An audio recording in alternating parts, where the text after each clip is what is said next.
Hello friends, આજે આપણે ધોરણ 8 એકમ 9 માપન તેમાં સ્વાધ્યાય 9.2ના દાખલા નંબર 6થી દાખલા નંબર 10ની સમજૂતી જોઈશું. બરાબર. હવે આપણે શરૂઆતમાં જોઈએ દાખલા નંબર 6 કે જમણી બાજુએ આપેલી આકૃતિમાંના બંને ડબ્બા કઈ રીતે સમાન છે અને કઈ રીતે એકબીજાથી જુદા પડે છે. કયા ડબ્બાનું પાર્શ્વ પૃષ્ઠફળ વધારે હશે. બરાબર. આ રીતની આકૃતિ આપેલી છે. તો આપણે એક ડબ્બો જોઈએ તો નળાકાર છે અને બીજો ડબ્બો સમઘન છે. બરાબર. બંનેની ઊંચાઈ સરખી છે, 7 સેમી 7 સેમી. બરાબર. આમાં વ્યાસ આપેલો છે ડી બરાબર 7 સેમી. બરાબર.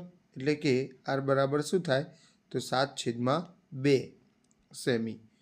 નળાકારના ડબ્બાનું પાર્શ્વ પૃષ્ઠફળ તેની વાત કરીએ તો 2πr h એટલે કે 2 પાઈ એટલે 22/7, આર એટલે 7/2 અને h એટલે 7 સેમી. બરાબર. 7 7 ઉડી જશે, 2 2 ઉડી જશે એટલે 22 × 7. તો 22 × 7નો જવાબ મળશે આપણને 154 ચોરસ સેમી. બરાબર.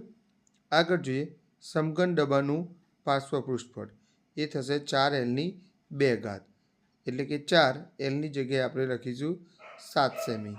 બરાબર. હવે 7નો વર્ગ એટલે સીધું 49. હવે તમારે 49 × 4 કરવાના છે જેનો જવાબ મળશે 196 ચોરસ સેમી. આમ સમઘન ડબ્બાનું પાર્શ્વ પૃષ્ઠફળ વધારે છે.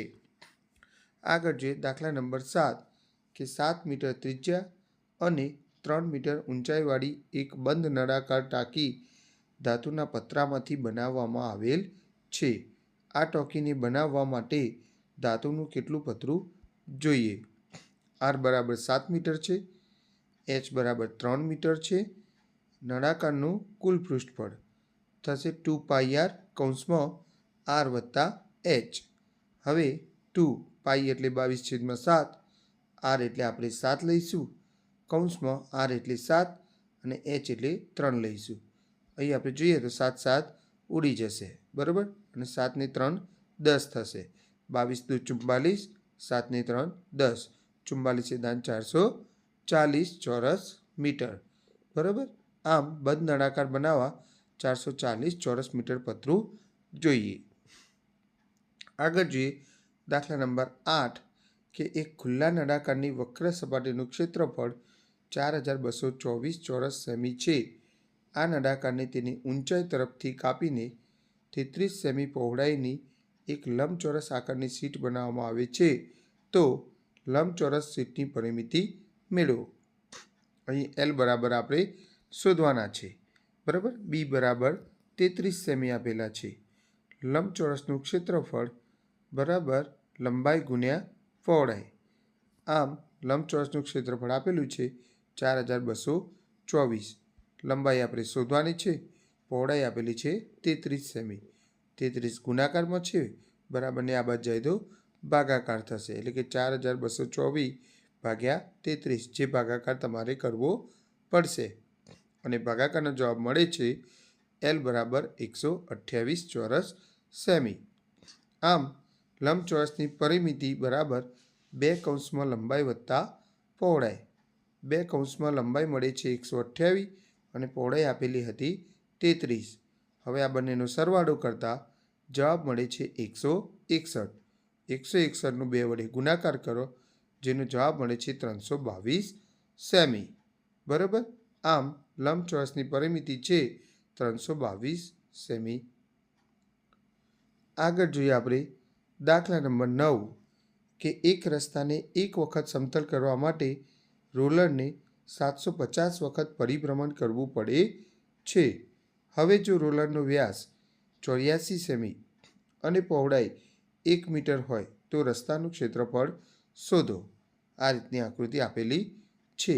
તો ડી બરાબર 84 સેમી, તો આર બરાબર થશે 84/2 એટલે કે 42 સેમી. એચ બરાબર 1 મીટર આપેલો છે બરાબર 100 સેમી થશે. નળાકારનું પૃષ્ઠફળ 2πr h જેમાં આપણે જોઈએ 2 પાઈ એટલે 22/7, આર એટલે 42 સેમી અને એચ એટલે 100 સેમી. આમાં 7 છક 42, 7 7 ઉડી જાય. હવે 22 દુ 44, 44 ગુણ્યા 6 કરવા પડશે તમારે, બરાબર, એટલે કે 26,400 જવાબ આવશે, બરાબર, ચોરસ સેમી. આગળ જોઈએ આપણે કે રોલરનું એક પરિભ્રમણનું ક્ષેત્રફળ બરાબર 26,400 ચોરસ સેમી. માટે રોલરને 750 પરિભ્રમણનું ક્ષેત્રફળ બરાબર 26,400 ગુણ્યા 750, જે તમારે ગુણાકાર કરવો પડશે અને તેનો જવાબ મળે છે આપણને આ રીતનો, બરાબર. હવે આ મોટા અંક છે એટલા માટે ચોરસ સેમીમાંથી આપણે એને ચોરસ મીટરમાં કન્વર્ટ કરી દઈએ. તો ચોરસ સેમીમાંથી ચોરસ મીટરમાં જવું હોય તો તમારે 2 વખત 100નો ભાગાકાર કરવો પડે. તો બને એટલા 4 0 આપણે દૂર કરીશું અહીંયા. તો જવાબ આપણને મળશે 1980 ચોરસ મીટર. તો આમ રસ્તાનું ક્ષેત્રફળ 1980 ચોરસ મીટર છે. હવે આપણે 10મો દાખલો જોઈએ કે એક કંપની તેના દૂધ પાવડરને એવા નળાકાર ડબ્બામાં પેક કરે છે તેનો વ્યાસ 14 સેમી અને ઊંચાઈ 20 સેમી હોય. બાજુની આકૃતિમાં દર્શાવ્યા પ્રમાણે કંપની ડબ્બાની વક્ર સપાટી પર ફરતે લેબલ લગાવે છે. જો આ લેબલ નળાકારની શીર્ષ અને તળિયા બંનેથી 2 સેમી દૂર ચોંટાડવામાં આવતું હોય તો લેબલનું ક્ષેત્રફળ શોધો. તો અહીં આપણે જોઈએ કે ડી બરાબર 14 સેમી છે, બરાબર, આવી રહ્યું. તો આર બરાબર થશે 14/2 બરાબર 7 સેમી, બરાબર. એચ બરાબર જોઈએ તો અહીંયાથી આ 2 સેમી નાનું છે તો ઉપરથી પણ 2 સેમી નાનું થશે, એટલે 2 વખત 2 બાદ કરીએ તો જવાબ મળશે 20 - 4 બરાબર 16 સેમી. હવે નળાકારનું પૃષ્ઠફળ 2πRh, 2 પાઈ એટલે 22/7, આર એટલે 7 અને એચ એટલે 16, 7 7 ઉડી જાય.